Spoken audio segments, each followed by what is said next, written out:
Estamos hablando o transitando este mes y se nos va, y queremos hablar un poquito sobre la palabra del Señor y sobre este mes tan importante que es el mes de la Reforma de la Iglesia protestante.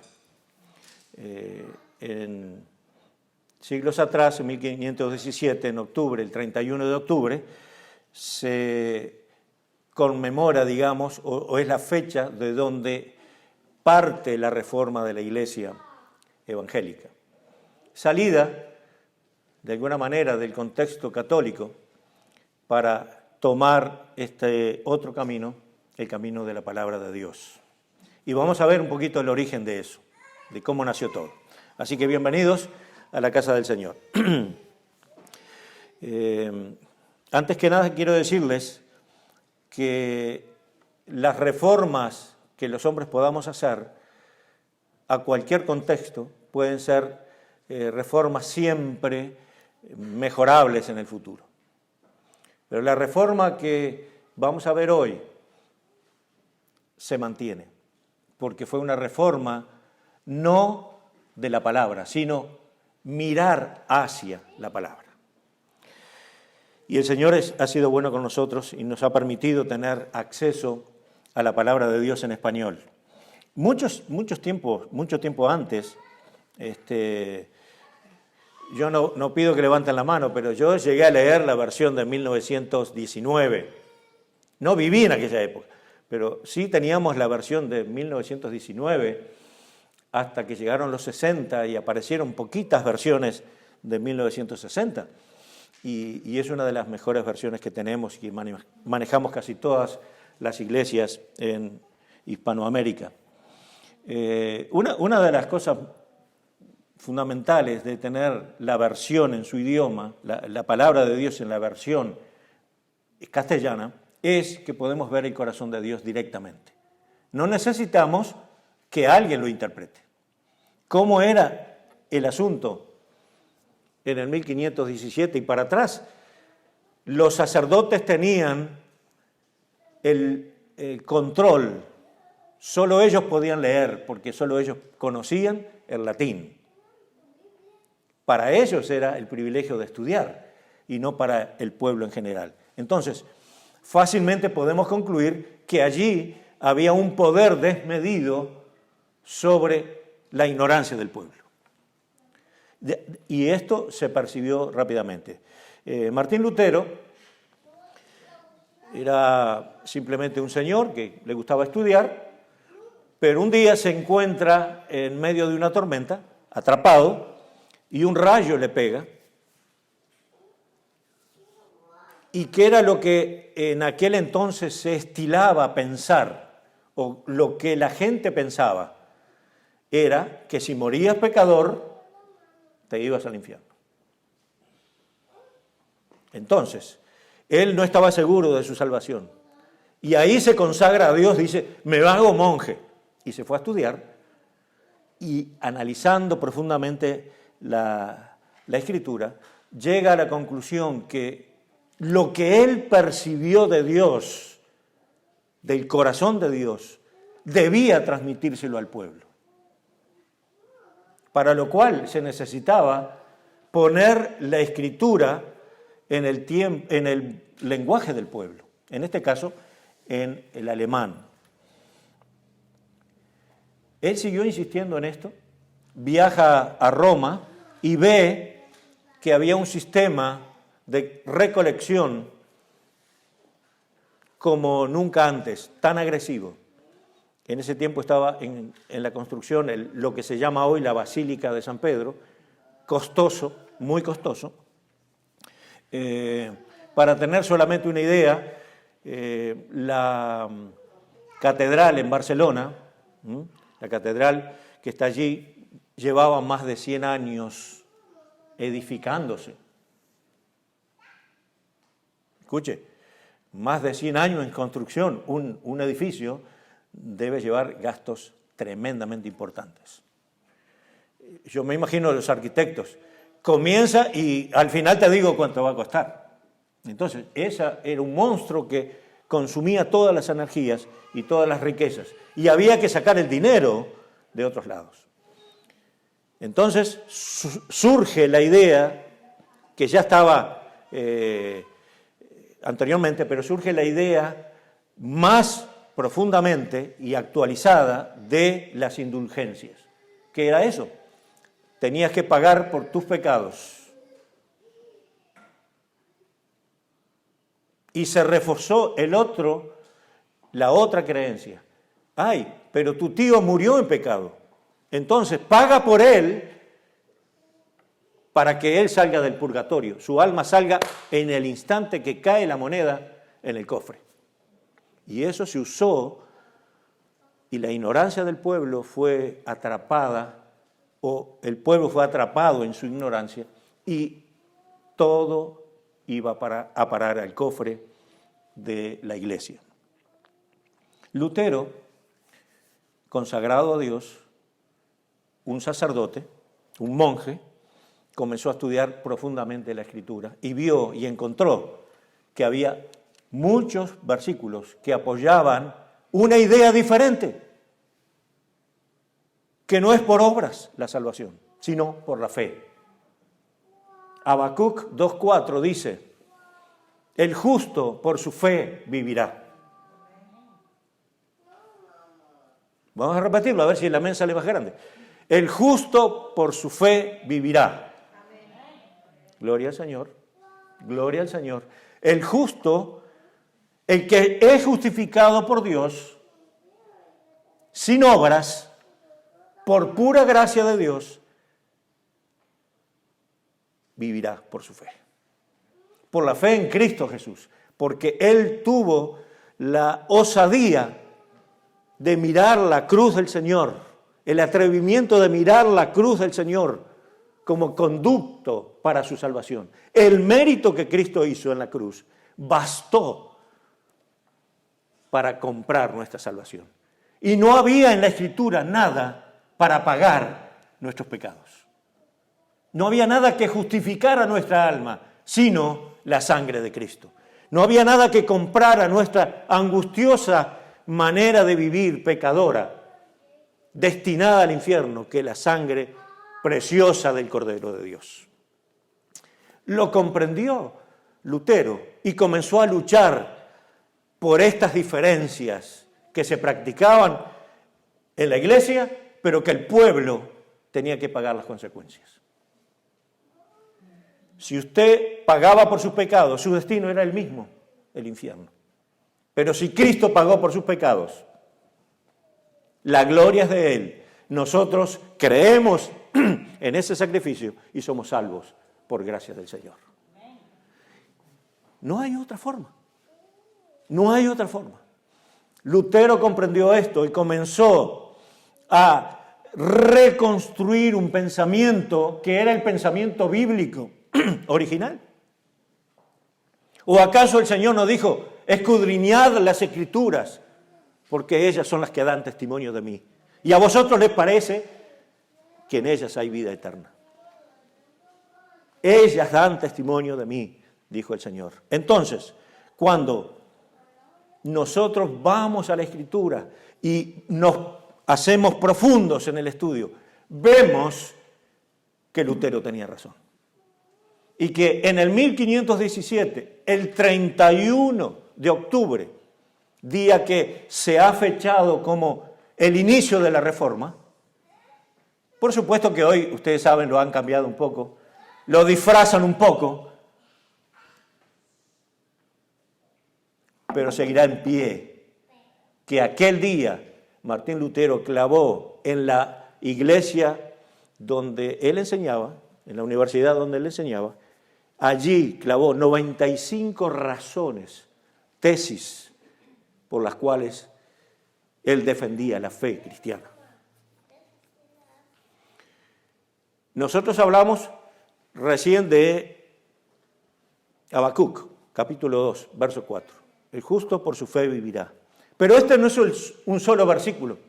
Se repite en Romanos 1:17, se repite en Gálatas y se repite en Hebreos. Cuando el Señor te muestra hasta para romper los ojos, varias veces lo mismo, yo supongo que debemos prestar atención. Debemos prestar atención a esto que dice el Señor, porque de otra manera seríamos ignorantes por nuestra propia voluntad. Vamos a Romanos, capítulo 1. Está hablando de nuestra salvación, está hablando de que no tenemos méritos algunos en la obra de qué hacer nosotros para ser salvos. O sea, en las obras, llámese buenas obras o lo que sea. Dice la Escritura, Romanos 1:17, porque en el Evangelio la justicia de Dios se revela por fe y para fe, como está escrito, mas el justo por la fe vivirá. En el Evangelio del Señor, el Evangelio no fue predicado, escucha bien lo que voy a decir, se paró de predicar el Evangelio, se hace un paréntesis inmenso en la historia y se comienza a predicar el genuino Evangelio que es por la fe a partir de la Reforma. 100 años antes, Juan Hus estaba ya imbuido de todo esto. Él quería una reforma en la Europa, pero no podía ser. Lo atraparon, pero querían discutir esto y le engañaron. Dijeron, venga y vamos a debatirlo. Y cuando vino a debatirlo con los principales, lo apresaron, lo enjuiciaron y lo pusieron en la hoguera. ¿Está usted dispuesto a ser quemado por su fe? Esos eran los hombres valientes que nos dejaron una semilla para que nosotros ahora tengamos el fruto. Esta gente se jugó por el Evangelio. Entonces, no es para honrar la memoria de ellos, es para decirle al Señor, tú eres el de la palabra. Tu luz ha llegado a nosotros. Recuerden el caso de los apóstoles. El Señor les había dicho, nadie que no se identifique conmigo, y les mencionó dos cosas fuertes, porque le dijo de esta manera, que no come mi carne y bebe mi sangre, no puede ser mi discípulo. Y muchos se fueron. Y él se dirige al núcleo pequeño de los 12 apóstoles y le dice, ¿queréis iros vosotros también? Ahí está la puerta. ¿Queréis iros? Y Pedro le responde, ¿a quién iremos? ¿A quién iremos? Solo tú tienes palabras de vida eterna. Este Salvador, que era reconocido por un humilde pescador, que quería identificarse con Cristo de una manera tal, jugándose por él. Dijo, ¿a quién iremos, Señor? Entonces, no estamos honrando la memoria de ninguno que hace resurgir la fe. Estamos diciendo que la viva palabra de Dios hoy está con nosotros. Ha hecho una obra en nosotros. Algunos pagaron un precio muy alto. Algunos pagaron precio de muerte por ser fieles a la palabra. ¿Qué diremos nosotros hoy? Si nos aprietan un poco, ¿cuál es nuestro testimonio? ¿Nos dejaremos matar por la verdad? Mire lo que dice el Señor. Orando por nosotros, dijo, santifícalos en tu verdad. Tu palabra es verdad. Nosotros somos santificados al conocer la palabra. Nosotros no podemos ignorar la profundidad de Dios, de su gracia, que nos lleva a tener más fe en el Señor. El contexto donde aparece la palabra o esta frase, el justo por la fe vivirá, en Gálatas, dice lo siguiente. Miren qué interesante que está. Vamos a empezar con el 9. En ti serán benditas todas las naciones, de modo que los que de la fe son bendecidos con el creyente Abraham. porque todos los que dependen de las obras de la ley están bajo maldición. Pues escrito está, maldito todo aquel que no permaneciere en todas las cosas escritas en el libro de esta ley, para hacerlas. Y que por la ley ninguno se justifica para con Dios. Es evidente, porque el justo por la fe vivirá. ¿Quién era Abraham? El padre de la fe. Abraham no tenía la ley de Dios. Dice que le creyó a Dios porque Dios le llama y le siguió fielmente sin saber a dónde iba. No es así con nosotros. Cuando alguien nos dice, vamos, ¿a dónde? Enseguida vemos si tenemos suficiente gasolina en el tanque, ¿verdad? ¿A dónde vamos? Optamos para hacer un costo de todo. Si vamos a perder de trabajar, si nos vamos a divertir, a quiénes vamos a ver, cómo nos vamos a proteger.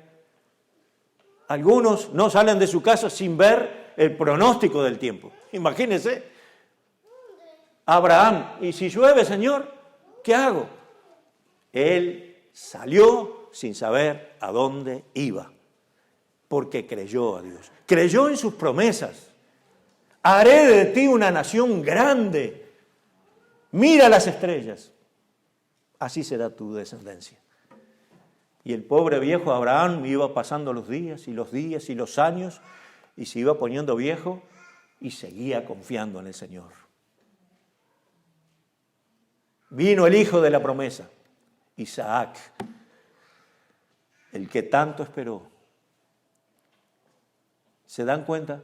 Cuando Dios ve un corazón sincero, un corazón abierto, que cree, el Señor bendice. Tal vez tarda, según nuestro tiempo, pero la bendición llegará. Abraham fue el padre de la fe. No tenía la ley para compararse con nada, pero él creyó a Dios. ¿Y qué más dijo?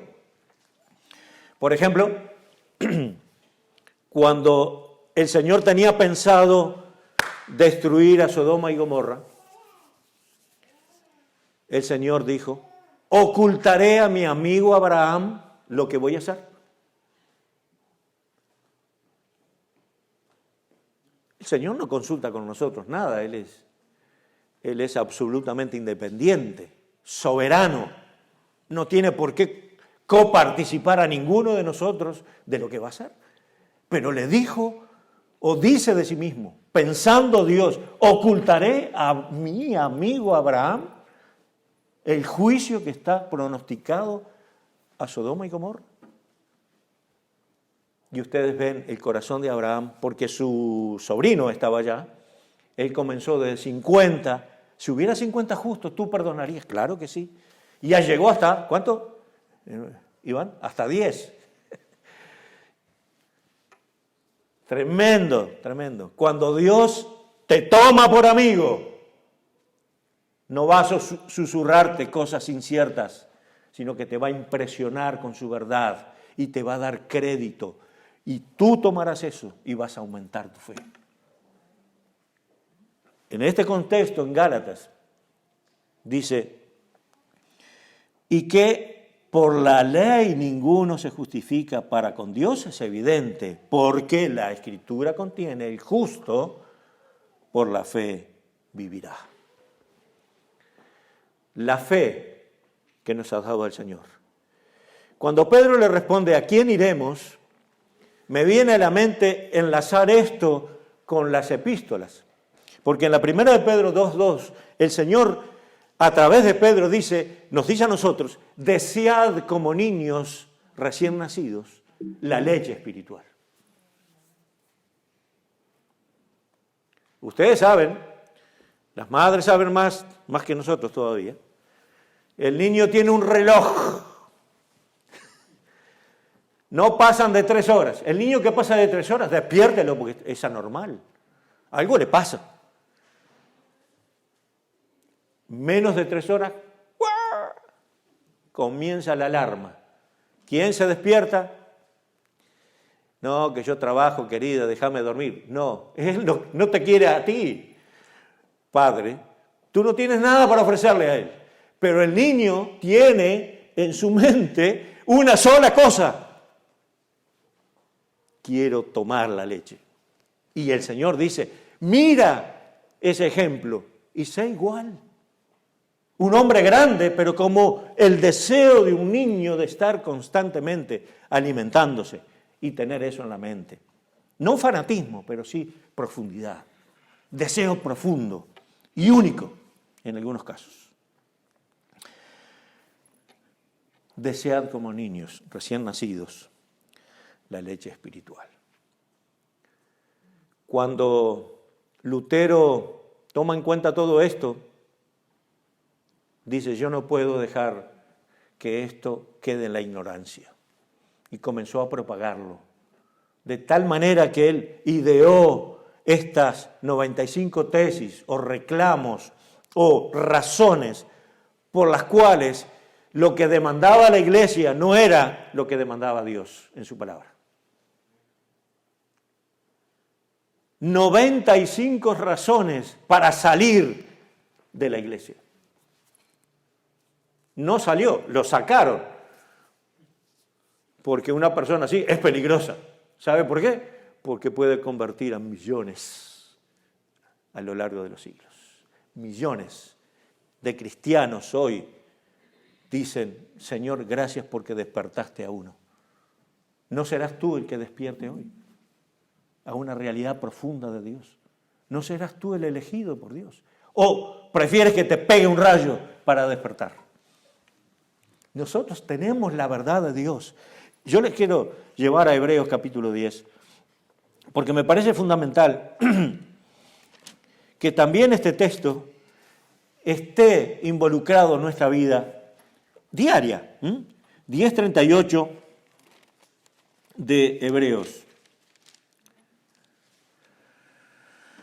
Porque os es necesaria la paciencia, el 36, para que habiendo hecho la voluntad de Dios, obtengáis la promesa. Porque aún un poquito, y el que ha de venir vendrá y no tardará, mas el justo vivirá por fe. Y si retrocediere, no agradará a mi alma. Pero nosotros no somos de los que retroceden para perdición, sino los que tienen fe para preservación del alma. Que el Señor bendiga su palabra. Hermanos, no sabemos quién es el autor de Hebreos. No sabemos. Podemos decir cualquier nombre, pero no sabemos. Este señor que escribió el tratado a los hebreos era seguramente un judío que sabía mucho de la ley. Y un judío que sabía mucho de la ley y tenía la fe, el valor de tomar esta nueva religión que era el cristianismo en el primer siglo y dejar el judaísmo, era un hombre valiente. Muy valiente.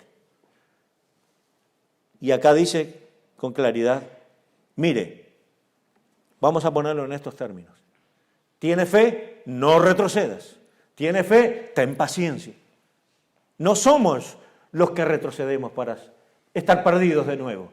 No somos los que cambiamos de bando.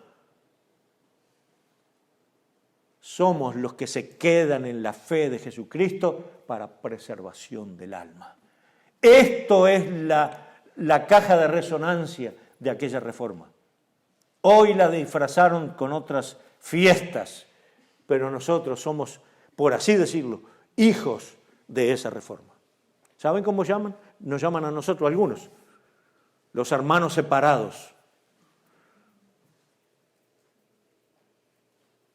Yo no me separé de nadie. Yo me uní a Jesucristo. ¿Usted? Yo me uní a Jesucristo por la fe. Ese Señor dio muestras de su fidelidad a Dios y fue a la cruz de acuerdo a la Escritura. Murió de acuerdo a la palabra del Señor y resucitó para nuestra justificación. ¿A quién le debo algo yo? Solo a Cristo. Solo la gloria al Señor. Solo su palabra. Solo su gracia. Solo la Escritura. Nosotros debemos, en otras palabras, tender siempre a mirar a nuestro Señor. Cualquier ser humano, ¿qué fecha es hoy? ¿25? Yo ni me acuerdo. Pero esta semana que pasó, hemos oído noticias nuevas. Nuevas noticias. Que la oposición religiosa ha cambiado su mente. Ha abierto su mente a cosas aberrantes, según la palabra de Dios.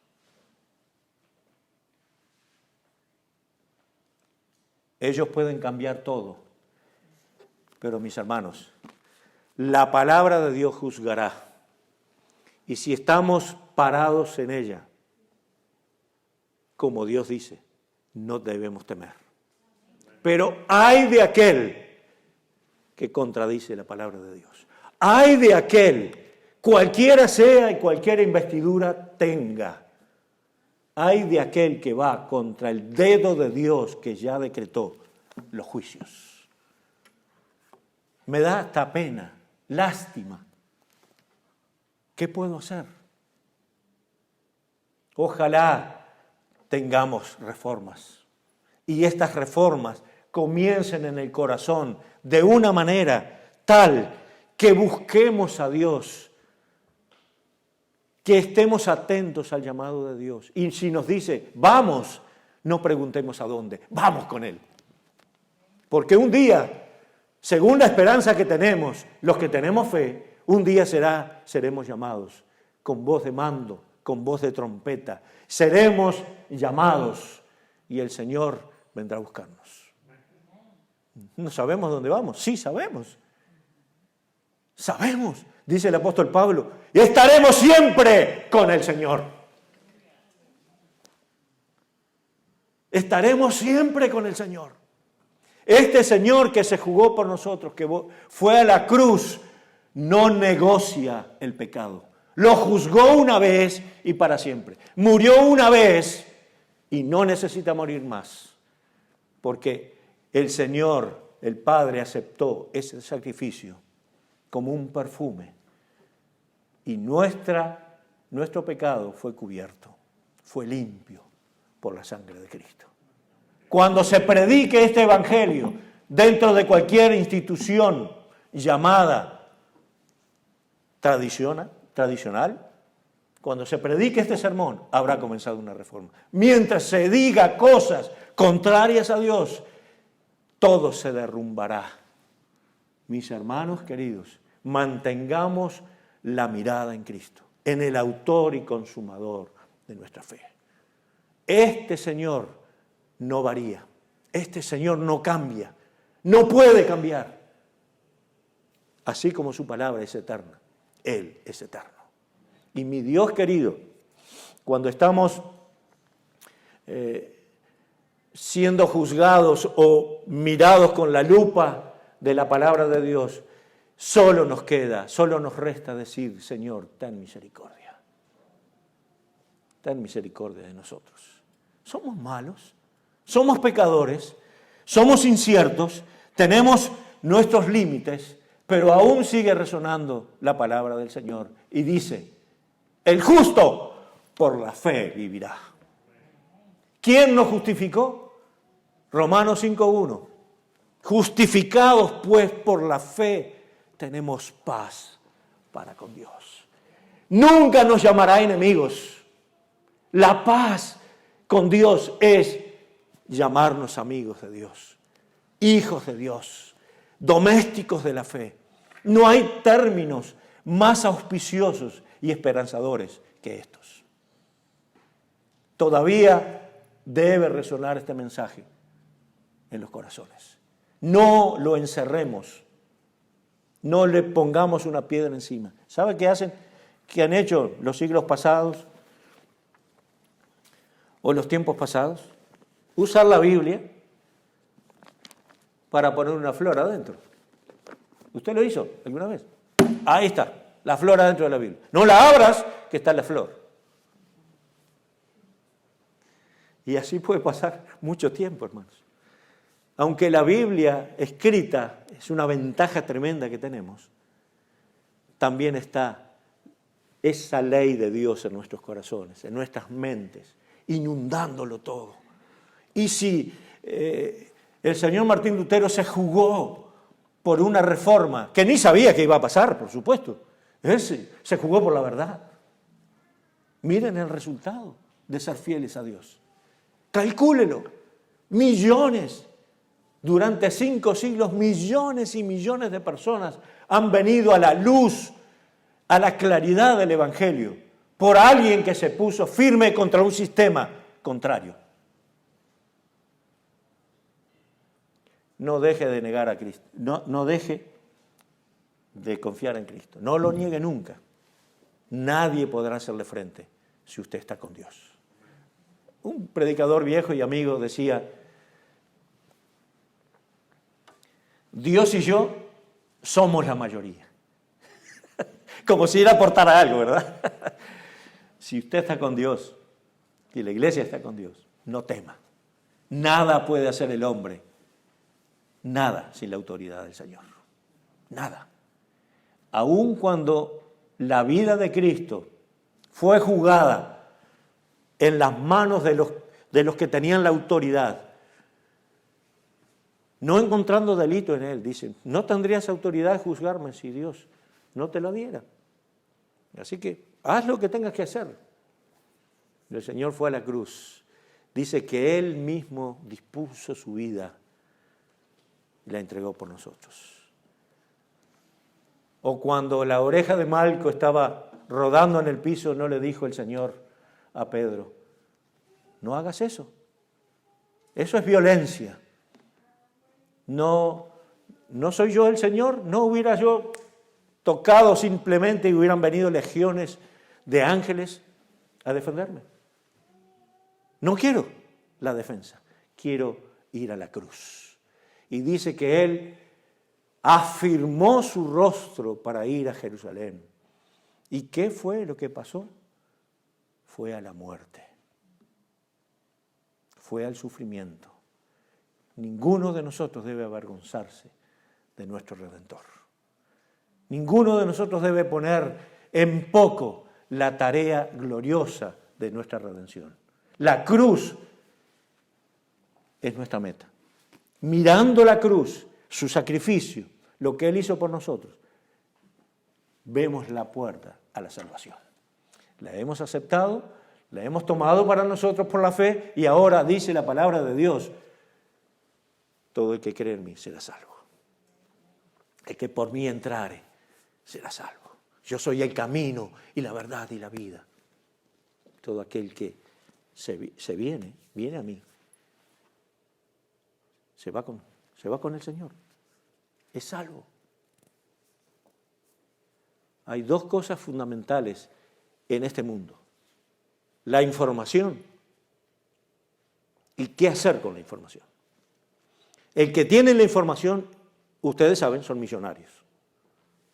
Porque, ¿cuánto te cuesta la licencia para Windows? Anual. Ellos tienen la información. ¿La quieres? Cómprala. Pero ¿qué hacemos con la información? Si cuesta $70 y no la vamos a usar, es carísima. Entonces vamos a sacarle provecho a la información. Cuando los medios de comunicación mandan la información a la gente, debe haber una reacción calculada por ellos. Debe haberla. ¿Por qué? Porque mañana te van a dar la otra dosis y tú vas a estar prendido ahí. Entonces, ¿cuál es la información del futuro?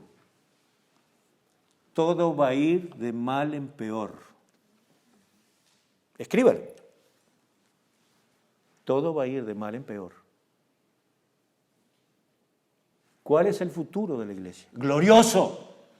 El futuro de la iglesia es con Dios y es glorioso. Pero el futuro de este mundo sin Cristo, sin la reforma, por decirlo de alguna manera, sin la luz de las tesis que clavó Lutero,